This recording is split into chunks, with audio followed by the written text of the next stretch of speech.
ഇസ്രായേലിനോട് ഇനി യുദ്ധമര്യാദ പാലിക്കില്ലെന്ന് ഹൂതികൾ ശക്തമായ നിലപാട് എടുത്തിരിക്കുന്നു. ഇസ്രായേലിന്റെ ടൂറിസ്റ്റ് കേന്ദ്രമായ എയ്ലാത്തിൽ ഹൂതികൾ മിസൈൽ ആക്രമണം നടത്തിയിരുന്നു. ആ ആക്രമണത്തിൽ 26 പേർക്ക് പരിക്കേറ്റു. 2 പേരുടെ നില അതീവ ഗുരുതരമാണ്. അതിന് തിരിച്ചടിയായി ഹൂതികളുടെ കേന്ദ്രങ്ങൾ ഇസ്രായേൽ ആക്രമിച്ചു. ഹൂതികളുടെ കേന്ദ്രങ്ങളിൽ ശക്തമായ ആക്രമണമാണ് നടന്നത്. ഹൂതികളുടെ ആയുധ സംഭരണശാല തകർത്തതായി ഇസ്രായേൽ അവകാശപ്പെട്ടു. അതിന് പിന്നാലെ ഹൂതികളുടെ ബാലിസ്റ്റിക് മിസൈൽ ഇസ്രായേലിന്റെ വിവിധ ഭാഗങ്ങളിൽ കടന്നു ചെന്നു. അവയെല്ലാം വ്യോമ പ്രതിരോധ സംവിധാനം തങ്ങളുടെ അയൺ ഡോം തടഞ്ഞുവെന്നാണ് ഇസ്രായേൽ പറയുന്നത്. പക്ഷേ ഹൂതികൾ അവകാശപ്പെടുന്നത് കുറഞ്ഞത് 48 പേർക്കെങ്കിലും സംഭവത്തിൽ പരിക്കേറ്റ് കാണും എന്നാണ്. അത്ര ശക്തമായ ബാലിസ്റ്റിക് മിസൈലുകളാണ് ഹൂതികൾ പ്രയോഗിച്ചത്. ഇനി ഇസ്രായേലിനോട് കരുണ കാണിച്ചിട്ട് കാര്യമില്ല. ഇസ്രായേലിലെ ജനങ്ങൾ അനുഭവിക്കുക തന്നെ ചെയ്യും. ഇന്നലെ വരെ ഇസ്രായേലിൻ്റെ സൈനിക താവളങ്ങളും ഇസ്രായേലിൻ്റെ സൈനിക കേന്ദ്രങ്ങളും ഒക്കെയാണ് ഞങ്ങൾ ലക്ഷ്യമിട്ടത്. ഇനി ഇസ്രായേലിലെ സാധാരണക്കാർക്ക് നേരെയും തങ്ങളുടെ ആക്രമണം ഉണ്ടാകും. ഗസയിൽ ഇസ്രായേൽ യുദ്ധമര്യാദ കാണിക്കുന്നില്ല. തങ്ങളുടെ നാട്ടിലും യുദ്ധമര്യാദ കാണിച്ചില്ല. ഇസ്രായേൽ ആക്രമണത്തിൽ നിരവധി സാധാരണക്കാർക്ക് പരിക്കേറ്റതായി ഹൂതികൾ പറഞ്ഞു.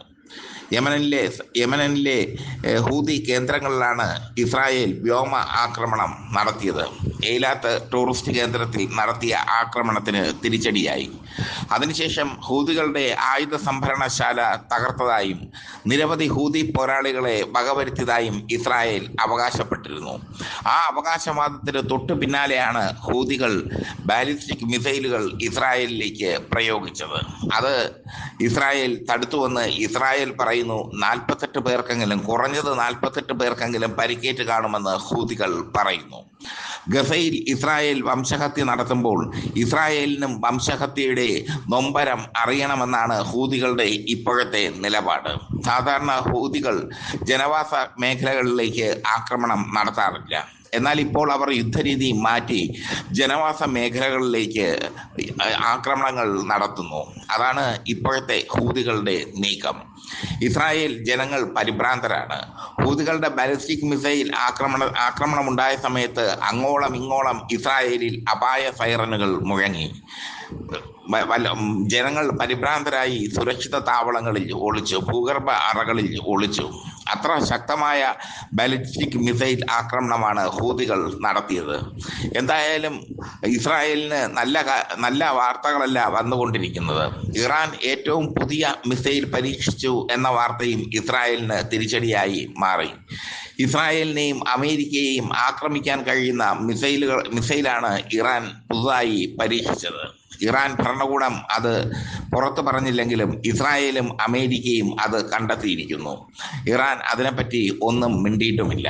അത് ഈ പുതുതായി വികസിപ്പിച്ചെടുത്ത മിസൈലിൻ്റെ ശക്തിയും പ്രയോഗക്ഷമതയും ഇനി ഒരു യുദ്ധമുണ്ടാകുമ്പോൾ മാത്രമേ അറിയാൻ പറ്റൂ.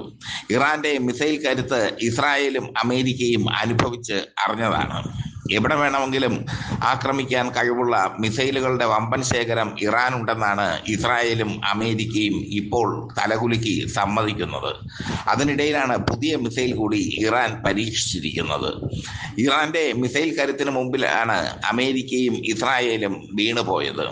എന്തായാലും ഇറാൻ ഒരു ഭാഗത്ത് തങ്ങളുടെ സൈനിക ശക്തിയും ആയുധ പ്രഹരശക്തിയും വർദ്ധിപ്പിക്കുകയാണ്. ഹൂതികൾക്ക് ബാലിസ്റ്റിക് മിസൈലുകൾ കൊടുക്കുന്നത് ഇറാനാണെന്നാണ് ഇസ്രായേലിൻ്റെ ആരോപണം. ഇറാൻ അത് നിഷേധിച്ചിട്ടില്ല.